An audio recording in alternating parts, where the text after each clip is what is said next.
Welcome साथियों, मैं हूं नीरज और आप हैं नीरज मैथमेटिक्स पे। और आज का हम लोग का class special Bihar board class 10th का इतिहास है। पहला चैप्टर यूरोप में राष्ट्रवाद और विकास का हम लोग सबसे ज़्यादा ऑब्जेक्टिव क्वेश्चन देखेंगे जो एग्ज़ाम में हमेशा पूछी जाती है। तो चलिए हम देख रहे हैं। सबसे पहले हम राष्ट्रवाद का डिफिनेशन जानेंगे कि राष्ट्रवाद का डिफिनेशन क्या है। तो राष्ट्रवाद का डिफिनेशन है, आप लोग यहाँ पे स्क्रीन पे देख ले रहे हैं। राष्ट्रवाद का डिफिनेशन: राष्ट्रवाद का सामान्य अर्थ अपने राष्ट्र के प्रति सोच और लगाव की भावना का विकास है। या हम दूसरे शब्दों में कहें तो राष्ट्रवाद एक ऐसी भावना है जो किसी भौगोलिक, सांस्कृतिक या सामाजिक परिवेश में रहने वाले लोगों में एकता का विकास है। ये थी हमारी आज की डिफिनेशन, राष्ट्रवाद का परिभाषा। अब हम लोग देखेंगे ऑब्जेक्टिव प्रश्न को। पहला ऑब्जेक्टिव हमने यहाँ पे तैयार किया हुआ है। यूरोप में राष्ट्रवाद का आरंभ फ्रांस की क्रांति 1789 की महान क्रांति को माना जाता है। आपसे एग्जाम में क्वेश्चन पूछ जाती है कि यूरोप में राष्ट्रवाद का आरंभ कब से माना जाता है, तो आप लोग याद रखिएगा कि 1789 की फ्रांस की क्रांति को माना जाता है। दूसरा ऑब्जेक्टिव यहाँ पे काफ़ी अच्छा है। नेपोलियन ने जर्मनी में राइन राज्य संघ की स्थापना की। एग्जाम में पूछी जाती है कि राइन राज्य संघ की स्थापना किसने किया, तो आपका आंसर होगा नेपोलियन। आपका आंसर क्या होगा? नेपोलियन। अगला है यहाँ पे काफ़ी अच्छा, यहाँ का है कि कांग्रेस वियना कांग्रेस या वियना सम्मेलन की अध्यक्षता ऑस्ट्रिया के चांसलर मेटरनिख ने किया था। यहाँ से क्वेश्चन पूछा जाता है कि ऑस्ट्रिया का चांसलर कौन था, तो आप लोग याद रखिएगा ऑस्ट्रिया का चांसलर मेटरनिख था। चलिए हम लोग अगले क्वेश्चन की तरफ बढ़ते हैं। अगला क्वेश्चन है, इटली के एकीकरण में 3 व्यक्तियों का पात्र सबसे अहम था। पहला मेजनी, दूसरा काबूर और तीसरा गैरीबाडी था।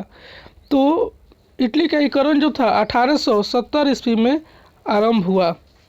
और अगला है टॉपिक, इटली के एकीकरण का मसीहा मेजनी को, तलवार गैरीबाडी को और राजनीतिज्ञ काबूर को कहा जाता है। काफ़ी मस्ट है, इससे एग्जाम में क्वेश्चन पूछे जाते हैं कि इटली का एकीकरण कब संभव है, तो इटली का एकीकरण 1870 ईस्वी में संभव है।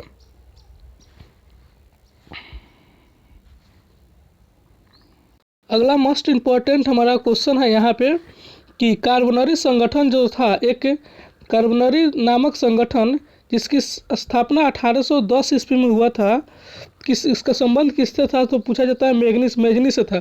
पूछा जाता है एग्जाम में कि कार्बोनरी संगठन का संबंध किससे था, तो याद रखिएगा मेजनी से था। ठीक है।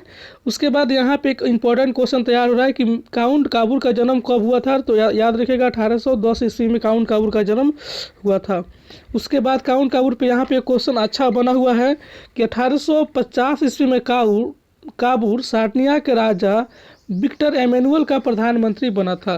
पूछा जाता है एग्जाम में, हमेशा एग्जाम में पूछी जाती है कि विक्टर एमेनुअल का प्रधानमंत्री कौन बना था, तो याद रखिएगा काबूर ने को बनाया गया था। और वह प्रधानमंत्री कब बना था, तो 1852 ईस्वी में प्रधानमंत्री बना था काउंट काबूर ने। ठीक है। यह बहुत इंपॉर्टेंट क्वेश्चन है, वीवीआई, इसको हम लोग वीवीआई भी कह सकते हैं। यह है कि गैरीबाडी का जन्म कब हुआ था, तो 1807 ईस्वी में हुआ था।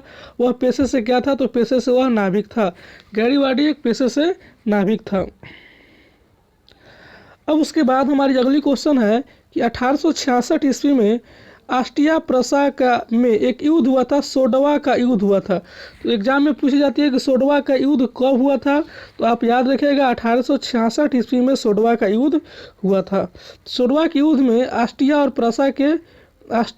प्रसा से पराजित हुआ था। सोडवा के युद्ध में ऑस्ट्रिया जो था प्रसा से पराजित हो गया था। अगला हम क्वेश्चन देखेंगे। अगली हमारी क्वेश्चन है कि ऑस्ट्रिया की राजधानी क्या थी, तो आप लोग याद रखिएगा यहाँ पे लिखी हुई ऑस्ट्रिया की राजधानी जो थी वियना थी।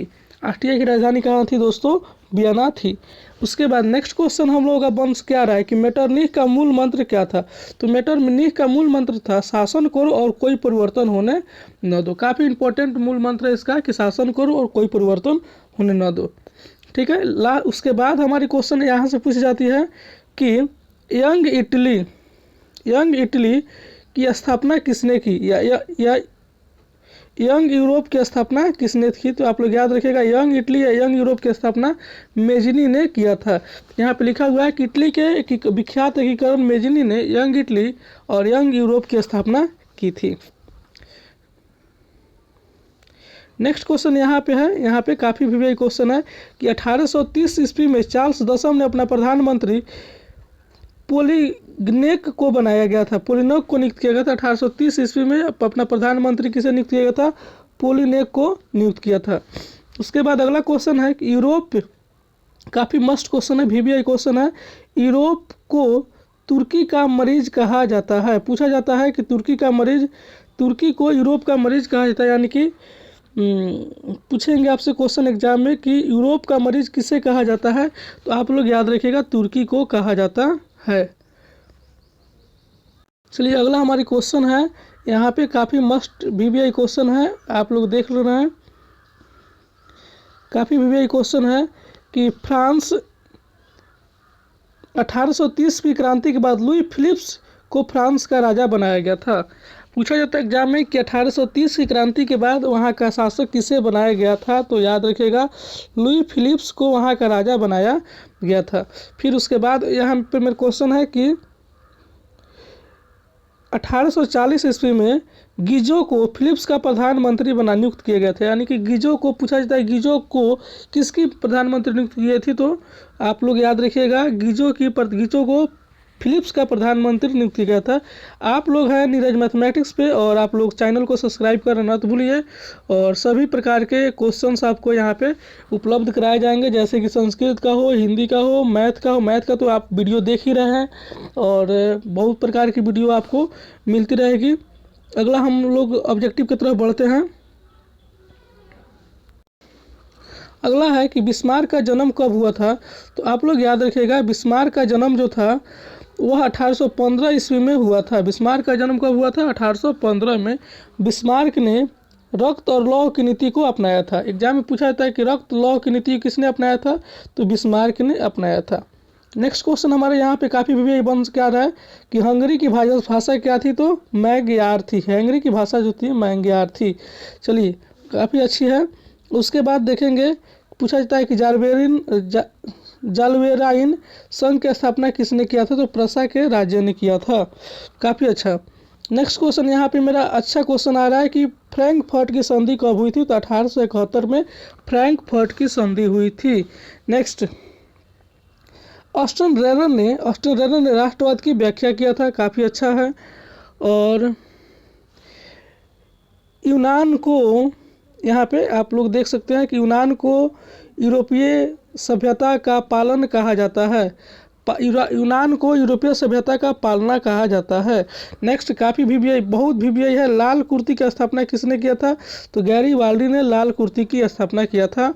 नेक्स्ट उसके बाद है कि मेटरनिख का पतन कब हुआ था, तो 1848 में मेटरनिख का पतन हुआ था।